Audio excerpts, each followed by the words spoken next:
Hey girls, Coach B. Wiley.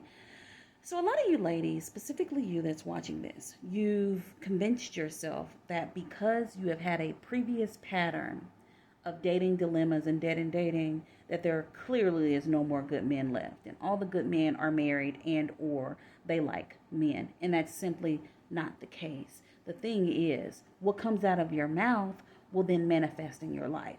So if you continue to say to yourself and out loud to the universe, all I did is dogs, I'm never going to get a man, the men I do meet, all they want to do is cheat and use me for my body, and you will continue to be in that wheel of dating those kinds of dudes. However, once you decide that, you know what, screw that, that's not my life. Jesus doesn't want that for me. The universe doesn't want that for me. I wasn't sent here to just be by myself and then possibly get a dog or a bunch of cats. That doesn't make sense. I've done too much work because that's what you're doing. If you're not, you should be doing it. You should be working on yourself as you're in the midst of your single season. You shouldn't be sitting around complaining. You should find yourself something to do. And in my book, Successfully Solving Single, and I'm not selling that to you, by the way, this is no ad. However, the 3 S's to solving single are self-care, self-development, self-reliance. And I think you should consider working on your 3 S's. What is self-care? Self-care, of course, your appearance, what you look like, how you take care of your toes, your feet, your hair, your skin. What are you reading? Then we talk about self-development. You're getting on the inside, your emotional health, your spiritual health, your mental health, physical health. You're developing who you are as a woman, as a worker, as an entrepreneur, as a woman, as a human, as a mate, as a partner, as a wife. You're developing. And in self-reliance, you're doing for you what he can do for you, but you already got it covered before you even meet him. So therefore, when you meet him, you won't be meeting him at the gate with your hand out because you can't even take care of your own life. We have work to do, ladies. I say we because I'm a lady just like you. And I was once in the position like you to where I kept hitting a wall and spinning my wheels when it came to dating, and I kept attracting guys that just weren't quality because I wasn't of quality. That doesn't mean I was less than or anything like that. It just means that I had so much to learn, and I needed to set standards, have standards, set boundaries, and realize guys, when they show up, when they're about something, and when they're absolutely about nothing at all. So I want you to do like me. I don't want you to have my experiences. However, I want you to recognize the red flags early on so you can get out of it. The reason why you continue to be on this wheel of drama and dilemma and chaos and misfortune and being let down is because A, you're unwilling to recognize the red flags. B, you're allowing the hearts in your eyes to literally blind you and shield you from all the nonsense he's delivering to you.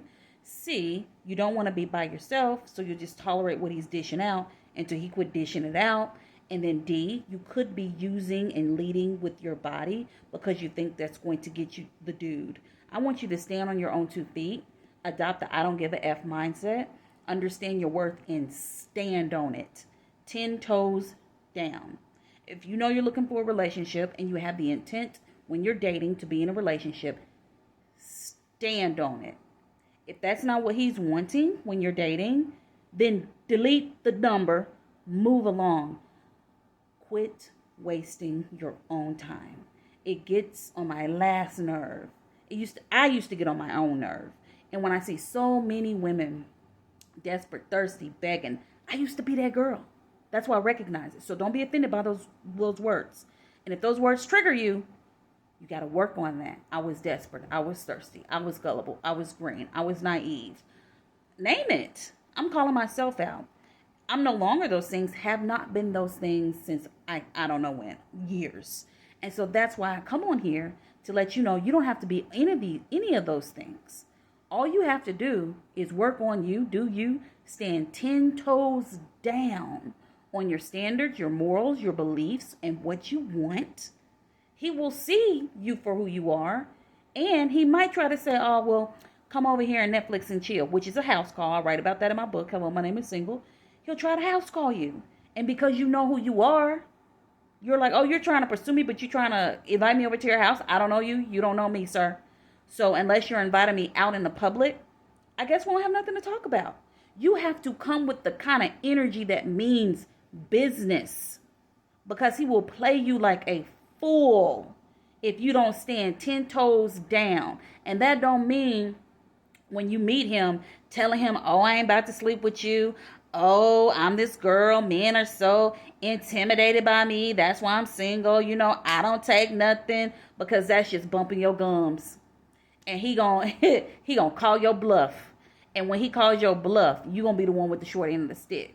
Ask me how I know. You don't have to come in telling him nothing. Your energy is going to give it. And then when he tries to try you, because even quality men will try you, even when he tries to try you, you stand 10 toes down on your ish, and that'll let him know. So either he want to get down or he want to lay down. And by lay down, I mean get out the picture. So either he want to step in and help, and not help, step in, or what is it? It's a saying that I use.